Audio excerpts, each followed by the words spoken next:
And now her final wish is to be able to afford a headstone for her son before she passes away herself. And she's here now to tell her incredible story, and it's lovely to have you here. Thank you so much for lovely. coming in.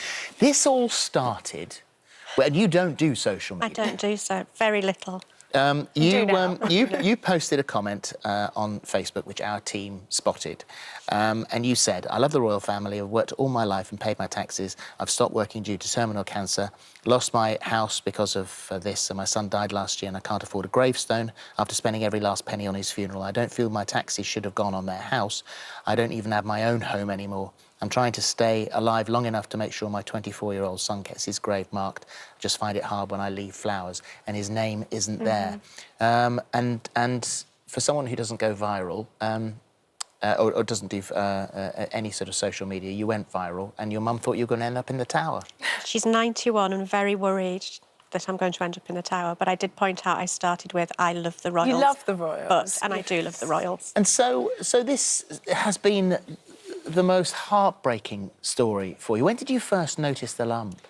2007, in the January, I thought I had a lump. And to be fair, it was actually before that. I'd spent quite a few months debating whether or not. I wished I'd gone earlier. Lesson learned. So I did go and see my GP, and they just thought it was a bit hormonal. Don't worry about it. We can't feel one. Sent me home. You know, I don't begrudge them for that, but it happened. I was only 37. But it was in the May that I then realised the skin had changed and it had sort of puckered, as if you'd gathered it with a piece of thread. Dr. Chris has said that so many times. Yeah. But it was underneath, so I hadn't noticed. Right. And when you went in, because you then had a lumpectomy and sort of Yes. biopsy and the whole thing, what did the consultant say to you then? Initially, they thought it was just going to be a small lump, and they just said a lumpectomy will check the lymph nodes, which they do as standard. But when they did the lumpectomy, they then discovered that they thought the tumour was bigger than they expected, and it had spread through quite a lot of the lymph nodes. It had really started spreading. But then they said, you'll have to have a mastectomy. Right. And after they did the mastectomy, they then discovered I actually had 5 tumours ranging from 2.5 to 9.5 centimetres. But they were very deep and they hadn't even shown up on a mammogram.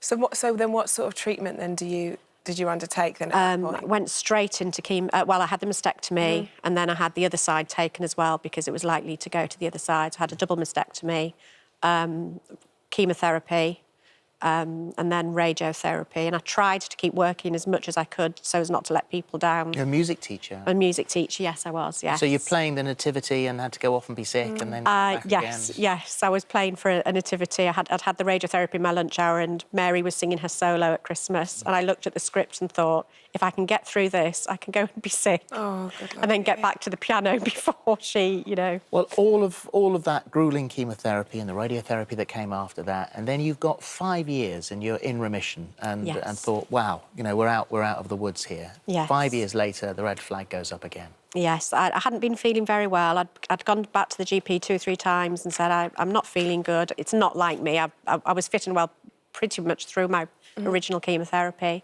And they did various scans and tests and eventually, again, got a bit misled. We thought it was fatty liver and things to start, but then discovered I had 5 tumours in my liver, which was a bombshell because I thought I'd beaten it. Yeah. You know, I didn't expect.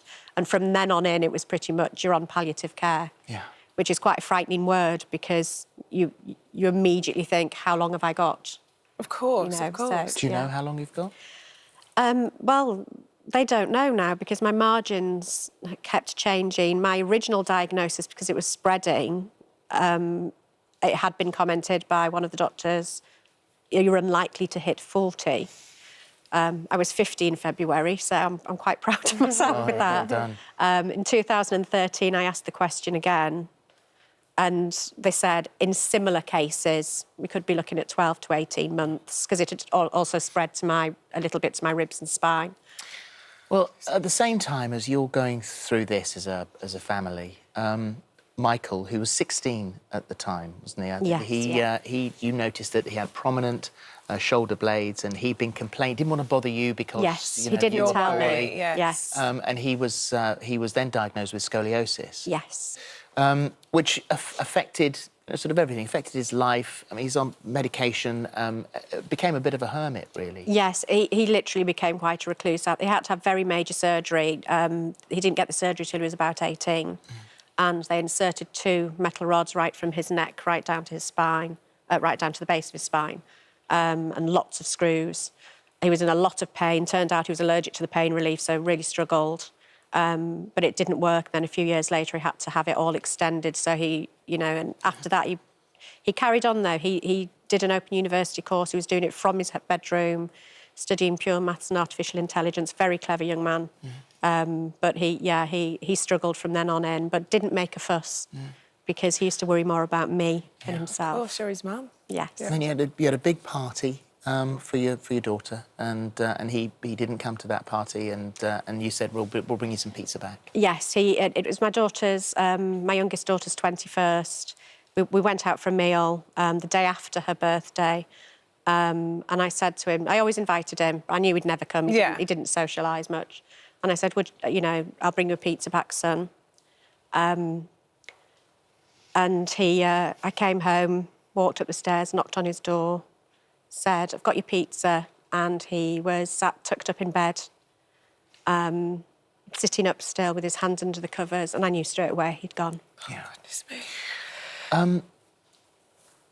Your financial situation has been difficult, to say the least. Yes. I mean, you have thankfully found love during all of this. I've remarried with a wonderful gentleman. With your lovely new chap. But money's been really tight. You had to give up the job, as you said in that post that went viral.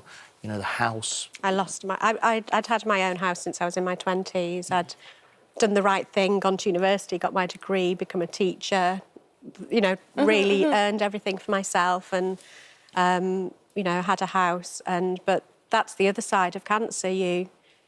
Everything suddenly comes crashing down. So you're dealing with your illness. But I'd never let on to anyone I was struggling, but I did struggle a lot with the 3 children. People set up Just Giving pages for all sorts of different things, and all you want is a gravestone. Yes, I didn't set this up, and it wasn't my initial idea. It was my other daughter who's in Texas, and she finds it hard because she's so far away, so she's very social media. And she's the one that told you that you'd gone viral. I didn't know. I hadn't even looked at my reply. I hadn't looked at it, and she messaged me from Texas and went, Mum, I didn't know you'd gone viral. And like you said, I went, what have I done? I didn't know. This is Natasha. This is Natasha. And Natasha's, she's got Craig, her husband, and then they've got 2 grandchildren. I've got Aurora and Aurelia. Yes, 1.5 and 2.5. I'm not allowed to read out crowdfunding pages. He's actually not. I'm actually not allowed. It's justgiving.com/crowdfunding/Michael's gravestone. There it is there, look. That's what it looks like. We're going to make, obviously, we'll make a donation to that as well. And it's not what I was asking, No, of course not. She did it, and I didn't expect it. I was just going, it was just, when you lay in bed at night, that was always on my mind, that he needs a gravestone. Question for me, how have you stayed so positive? I've got 2 beautiful daughters, a lovely stepson. I've got now 3 granddaughters, because he's got a daughter now who's just over a year old. So I'm not religious, but with whoever's there, I used to say, let me see my children grow up, because that was my worry when I was first diagnosed. And now I've altered my pact, and I said, please let me see my granddaughters grow up. It's got to be tough that Natasha and the family are so far away. It is really hard. I miss them. I would selfishly love her to move home, but they're having a good life in Texas. Of course. But you'd like your babies with you. Oh, I'd love my babies with me. Do you FaceTime a lot?